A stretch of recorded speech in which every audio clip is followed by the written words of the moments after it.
TV ఛానల్లో కూడా మీరు చూస్తున్నారా లేదా? మరి ఎప్పటికీ ఒకటే తర వ్యవసాయం, అదే పత్తి వేస్తే, అదే వరి వేస్తే, అదే చెరుకు వేస్తే. మొన్న ఎవరు ఒక ఈ కేసీఆర్ దగ్గరనే స్పెషల్ ఆఫీసర్ ఉండే ఆయన, కేసీఆర్ నరసింహరావు సార్ అని స్పెషల్ ఆఫీసర్గా కేసీఆర్ దగ్గర ఉండి ఏదో ఫంక్షన్లో ఆయన కలిసినప్పుడు ఆయన మాట్లాడాడు, ఏం సార్ ఇది ఇట్లా అంటే రైట్ ఏమున్నది, అందరూ ఈజీ ఉన్నది, వరి వేసుడు, వరి వేస్తే దున్నితే మిషన్ వస్తుంది, కోతకు వస్తుంది, అయిపోతుంది. ఇంకోటి అందులో లాభం ఎక్కువ కనిపిస్తున్నది. నిజంగా ఈరోజు రాజశేఖర రెడ్డి గారు ప్రభుత్వం, కాంగ్రెస్ ప్రభుత్వము రైతులకు ఉచిత కరెంట్ ఏదైతే స్టార్ట్ చేసిండో దానివల్ల ఈరోజు రైతు గిట్టుబాటు అవుతూ ఉన్నది. మీరు ఒకవేళ సరే ఇప్పుడు వరి పంటకు ఒక 3 నెలలే అనుకుందాం, వరి 3 నెలల పంట పండుతుంది, రోజు 24 గంటలు కరెంట్ ఇస్తున్నామని అన్ని గవర్నమెంట్ గొప్పలు చెప్పుకుంటున్నాయి. పాపం రేవంత్ రెడ్డి గారు అమెరికాలో అంత అవసరం లేదు వ్యవసాయానికి, 24 గంటలు ఏం అవసరం అని చెప్పేసి అంటే దానికి పెద్ద రాజకీయం చేసింది వీళ్ళందరూ. నిజంగా 24 గంటలు అవసరమా వ్యవసాయం కానీ నేను అడుగుతున్నాను. 6 గంటల నుంచి అంతకుముందు రాజశేఖర రెడ్డి గారు 6 గంటలు ఇస్తుంది, తర్వాత 8 గంటలు 8 గంటలు అంటే 8 గంటలు కరెంట్ ఇస్తే సరిపోతుంది. 8 గంటల కరెంట్ లెక్క పెట్టుకుంటే మోటార్లకు మీటర్ పెట్టామనుకోండి, పెడితే కరెంటు ఎన్ని యూనిట్లు కాలుతాయి దాని మీదకే లెక్క పెట్టుకో.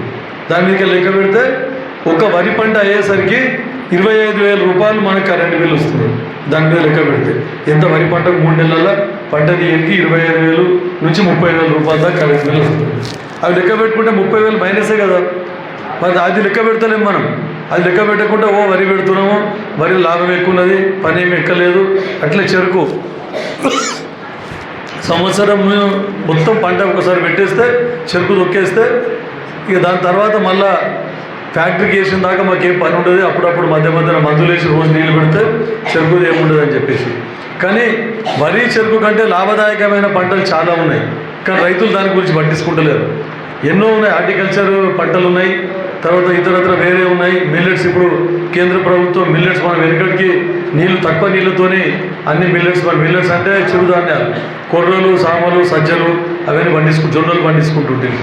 అటువంటిది పోయి ఇప్పుడు అందరూ వరి, పత్తి, చెరుకు ఈ 3 మీదనే ఎక్కువ కాన్సన్ట్రేట్ చేస్తూ ఉన్నారు.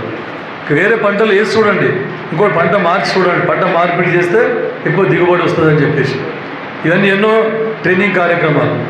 మళ్ళా సేంద్రియ వ్యవసాయం, మనం సేంద్రియ వ్యవసాయం చేసినప్పుడు పశువులే పోయినాయి, మొత్తం ట్రాక్టర్లు వచ్చేసినాయి. ఇప్పుడు మళ్ళీ సేంద్రియ వ్యవసాయం గురించి ప్రభుత్వాలన్నీ చెప్తా ఉన్నాయి, పర్యావరణ పరిరక్షణ గురించి అని చెప్పేసి. కెమికల్ ఫెర్టిలైజర్ వేస్తూ ఉన్నాం మనం, ఎన్నో కెమికల్ ఫెర్టిలైజర్ వేస్తే దాంతో రోగ నిరోధక శక్తి తగ్గిపోయి పంటల్లో అన్ని రోగాలు వస్తున్నాయి పంటలకు. దానికి మళ్ళీ పురుగు మందులు పిచికారీ చేస్తున్నాం. కానీ పశువులను పెంచి మనం ఏదో 4 ఆవులు, 4 బర్రెలు, గేదెలు పెట్టుకొని మనము పశువుల ఎరువు వేస్తే అసలు రోగ నిరోధక శక్తి పెరుగుతుంది, పంటలకు ఎటువంటి చీడపీడలు, ఎటువంటి రోగాలు రావని చెప్పేసి నేను కాదు, శాస్త్రవేత్తలు చెప్తున్నారు. వ్యవసాయం గురించి తెలిసిన శాస్త్రవేత్తలు ఎంతోమంది అగ్రికల్చర్ చెప్తా ఉన్నారు. కానీ ఓపిక లేదు మనకు. పశువులు ఎవరు పెంచాలి, లేబర్ ప్రాబ్లం అయిపోయింది, జీతగాలు దొరుకుతలేరు, పెండ తీసుకోలేడు లేడు, ఇవే ఆలోచిస్తున్నాం. కానీ ముఖ్యంగా నిరుద్యోగ యువత కూడా అందరు సార్ నాకు ఏమైనా ఏదైనా పెట్టిపి సార్, ఏదైనా ఉద్యోగం ఉంటే పెట్టిపి సార్, కాంటాక్ట్ అయినా సరే సార్, ఏదైనా కాంటాక్ట్ బేసిస్ సార్, ఈ కంప్యూటర్ ఆపరేటర్ ఉన్నదంట, లేకుంటే హాస్పిటల్లో ఏదో ఖాళీ ఉన్నదంట అని చెప్పి వస్తున్నారు. వాళ్ళు ఎంత ఇస్తారు కాంటాక్ట్ బేసిస్ మీద చెప్పండి నాకు. 10,000 12,000 రూపాయలు ఇస్తారు, ఎక్కువ అంటే 15,000 రూపాయలు ఇస్తారు. అదే తల్లిదండ్రికి చేదోడు వాదోడుగా ఉండి ఉన్న పొలాన్ని 2 ఎకరాలు 5 ఎకరాలు ఆ పొలాల్లో గట్టిగా పోయి మనం కూడా ప్రయత్నం చేసి వ్యవసాయం చేస్తే అంతకంటే ఎక్కువ మనకు లాభం వస్తుందని చెప్పి చెప్తాం. కానీ దాని గురించి పట్టించుకుంటలేరు. ఇప్పుడు ఈ రోజు చదువుకున్న పిల్లలు కూడా అందరు ఇంటర్మీడియట్ పాస్ అయ్యి, డిగ్రీ పాస్ అయ్యి ఏదైనా ఉద్యోగం కావాలని చెప్తున్నారు.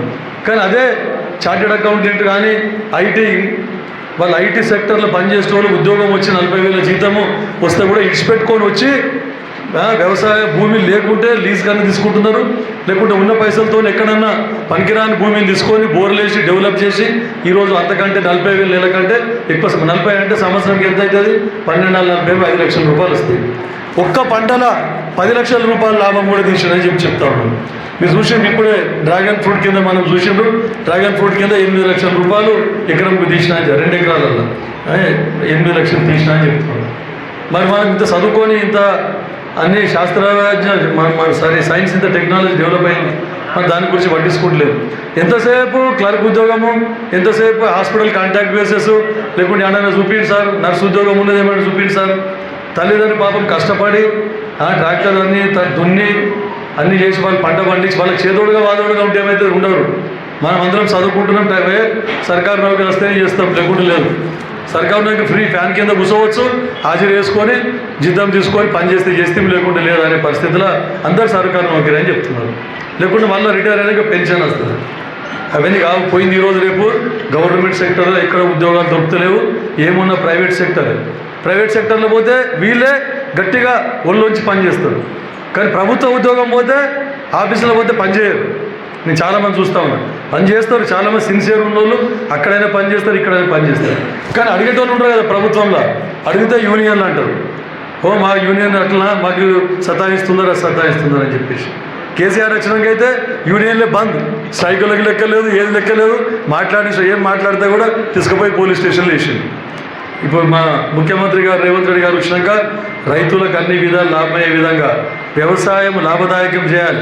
రాజశేఖర రెడ్డి ఒకటి చేసిండు, రాజశేఖర రెడ్డి తర్వాత మళ్ళీ వ్యవసాయాన్ని అభివృద్ధి చేయాలి, వ్యవసాయానికి గిట్టుబాటు ధర ఇవ్వాలి, ఎక్కువ పంట దిగుబడి ఎక్కువ రావాలనే ఉద్దేశంతోనే ఈరోజు ఈ కార్యక్రమాలు చేపట్టడం జరిగింది.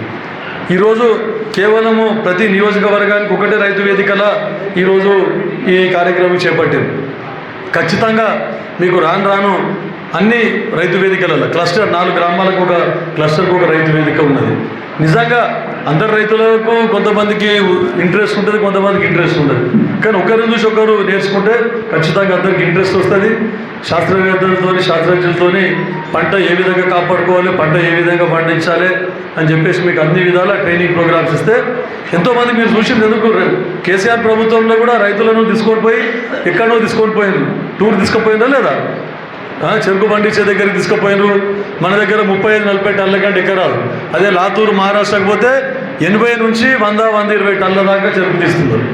సరే భూమి వేరే అనుకుందాం, కొంచెం ఆల్మోస్ట్ దానికి దీనికి ఏం వ్యత్యాసం లేదు. కానీ వాళ్ళు కరెక్ట్ సిస్టమేటిక్ టెక్నికల్ వ్యవసాయం చేస్తున్నారు. మనమేమో ఏదో చెరుకు దొక్కేస్తే, నీళ్ళు ఇస్తే, మందులు వేస్తే అయిపోయా. మళ్ళీ ఇక కోతకు వచ్చినప్పుడే, చెరుకు కటింగ్కి వచ్చినప్పుడే మళ్ళీ చూస్తాం, దాని గురించి పట్టించుకోము. మళ్ళీ ఇప్పుడు ఇంకోటి వ్యవసాయం ఎవరు చేస్తారని చెప్పేసి ఎంతనని ఎకరంకు 10-20 వేలు ఇస్తే వ్యవసాయం కౌలుకి ఇచ్చేసి వెళ్ళిపోతుంది. మళ్ళీ రైతు బంధు వస్తుంది, కౌలు కూడా వస్తుంది అని లెక్కలు. కానీ మనం కష్టపడి మనమే వ్యవసాయం చేస్తే మొత్తము మనమే అంతకంటే ఎక్కువ లాభం పొందుతాం. మీకు తెలుసో లేదు, కిషారెడ్డి గారు మాజీ ఎమ్మెల్యే మా నాన్నగారు మొత్తం 2000 టన్నుల చెరుకు జైరాబాద్ ఫ్యాక్టరీ ఒకటే ఉంటే అప్పుడు 2000 టన్నులు చెరుకు పండిస్తుంటాం. అప్పుడు వ్యవసాయం అంటే ఆయనకు చాలా మక్కువ ఉండే, చాలా ఇంట్రెస్ట్తో వ్యవసాయం చేస్తుండే. ఇప్పుడు అందుకే చెప్తున్నాను, నేను చదువుకున్న యువకులు, నాకు కూడా వ్యవసాయం అంటే చాలా ఇష్టం. నేను మా మేడంకి ఏమి చెప్తాను, హార్టికల్చర్ మేడం ఉన్నది, రైతులకు అన్ని విధాలు చెప్తా ఉంటాను, ఇట్లా చేయాలి, ఇట్లా చేస్తే బాగుపడతాం, ఇట్లా చేయండి అని చెప్పేసి ఏది లాభదాయకం అని అప్పుడప్పుడు నేను అందరికీ చెప్తా ఉంటాను. వ్యవసాయం చాలా మంచిది, పర్యావరణ పరిరక్షణ అయితే దాంతో. తర్వాత మనం అందరు ప్రతి ఒక్కరూ ఫ్యాక్టరీలో పనిచేస్తే అందరు వ్యవసాయం చేస్తే అన్నం ఎవరు పెడతారు చెప్పు మనకు. జనాభా పెరిగిపోతున్నది, జనాభాకు తగ్గట్టు పంట పండించుకోవాల్సిన అవసరం ఉన్నది. అది ఈరోజు రేపు ఇంకా పురుగుల మందులు లేకుండా, కెమికల్ ఫెర్టిలైజర్ లేకుండా పండించుకోవాలని ఇంకా ప్రయత్నాలు నడిచినాయి. కాబట్టి పంట దిగుబడి తక్కువ వచ్చినా కూడా పర్యావరణాన్ని రక్షించుకుంటూ, ఆరోగ్యాన్ని కాపాడుకుంటూ, పర్యావరణం రక్షిస్తే మామూలుగా న్యాచురల్ ఫెర్టిలైజర్స్ వేస్తే ఆరోగ్యం మంచిగా ఉంటుంది. అదే మందుల పంట పండితే క్యాన్సర్లు వచ్చాయి, అవి వచ్చాయి, ఇవి వచ్చి చాలా మంది క్యాన్సర్లు కూడా వస్తున్నాయి, మీరు అన్నీ చూస్తూ ఉంటారు. కాబట్టి ఏదున్నా రైతు దేశానికి వెన్నెముక. రైతులు బాగుంటేనే దేశం బాగుంటుంది. అన్ని విధాలు మనం అభివృద్ధిలోకి వస్తాం. ఇంకోటి మన జీడిపి రేట్ తీసుకుంటే కూడా మనకు వ్యవసాయం మీదనే ఎక్కువ మనకు ఆధారం.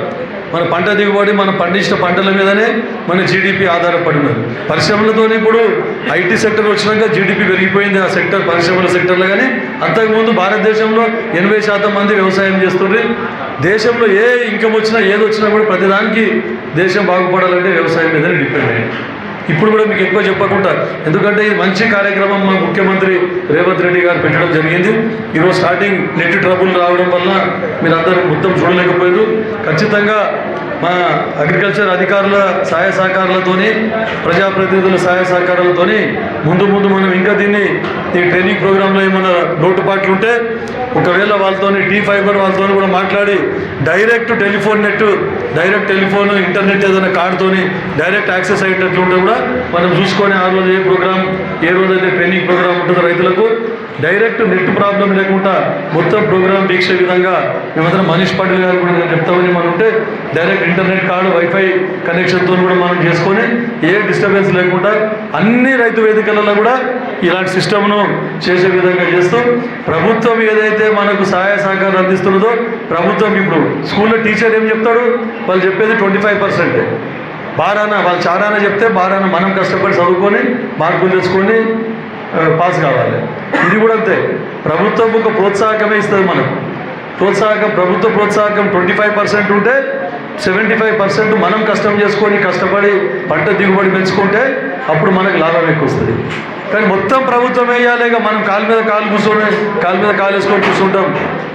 ఉచిత బియ్యం ఇవ్వబడుతుంది, రూపాయి కిలో బియ్యం ఇవ్వబడుతుంది, అన్ని విధాలు మనము పెన్షన్ ఇవ్వబడుతుంది, ఆ తర్వాత రైతు బంధు ఇవ్వబడుతుంది, అన్నీ మనం ఇస్తే ఆయన బేఫికర్ ఇంకేం మనకేం ఎంతనన్న వాళ్ళని ఏమన్నా కానీ అని లెక్కలు ఉన్నాయి. అట్లా కాకుండా కష్టపడి ఒకవేళ గవర్నమెంట్ అన్ని స్కీములు తీసేసింది అనుకో, అంటే ఓట్లున్న దాకా తీసేది, ఓట్ల కోసానికి ఎట్లయినా పెడుతుంది, ఏ ప్రభుత్వం వచ్చినా పెడుతుంది. కాబట్టి నేను చెప్తున్నా, ఓట్ల గురించి కాకుండా ప్రభుత్వం ఇవన్నీ మొత్తం ఫ్రీ స్కీములు ఏవైతే ఉన్నాయో అన్నీ తీసి పక్కకు పెడితే కూడా మనం సెల్ఫ్ సఫిషియెంట్గా కష్టపడి మనం అన్ని పండించి అన్ని విధాలు అన్ని రంగాల్లో కూడా ముందుకు పోయే విధంగా కష్టపడితే అన్ని రంగాల్లో ముందుకు పోవచ్చు. కాబట్టి అదొక్కటి అందరం ప్రతి ఒక్కరం కష్టపడి ఈ కార్యక్రమానికి దిగ్విజయం చేస్తూ ఇంకా కూడా మనం వ్యవసాయ పరంగా, విద్యాపరంగా, వైద్యపరంగా అన్ని రంగాల్లో కూడా నారాయణ ఖేడ్ని అభివృద్ధి సాధించుకుందామని చెప్తూ ముగిస్తున్నాం.